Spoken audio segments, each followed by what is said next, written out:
শহীদদের আত্মা, তাদের আপনজন, গুমের শিকার লোকগুলো তাদের আপনজন, দর্শনের শিকার হয়ে যে মা কেঁদেছে, যার চোখের পানিতে হয়তো একটা নালা নদী তৈরি হয়ে গেছে, তাদের আত্মা আমাদেরকে অভিশাপ দেবে।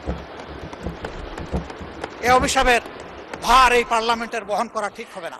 মাননীয় বিরোধী দলের নেতা, আর কতক্ষণ সময় লাগবে? আপনি যতক্ষণ দিবেন।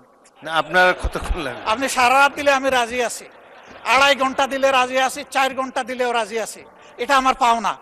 আপনি বলবেন সবাই পাইছে আধা ঘন্টা 20 মিনিট, আপনি একটা যৌক্তিক সময় নিন। আমি একটা যুক্তি দিয়ে যৌক্তিক সময় নিচ্ছি। যখন কার্য উপদেষ্টা কমিটির বৈঠকে 42 ঘন্টা সময় নির্ধারণ করা হয়েছিল এটার জন্য, তখন আমি বলেছিলাম যে এটা 50 ঘন্টা করেন।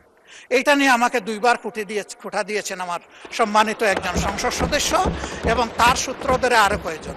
খুঁটাটাই যখন খাইলাম মাননীয় স্পিকার, তখন পুরা সময়টা কি আমার পাওনা নয়? ওটা চান, সেই দিক থেকে আপনি বিবেচনা করেছেন, আপনাকে ধন্যবাদ মাননীয় স্পিকার। তা আমি এত চাইবো না, 4 ঘন্টাও চাইবো না, কমপক্ষে 2.5 ঘন্টাও চাইবো না, আমি শেষ করে দিচ্ছি। আমি সেই দিকে আগাচ্ছি। আমার বক্তব্যে যদি কোনো ধৈর্যচ্যুতি ঘটে আমি মাপ চেয়ে নিচ্ছি। মাননীয় স্পিকার,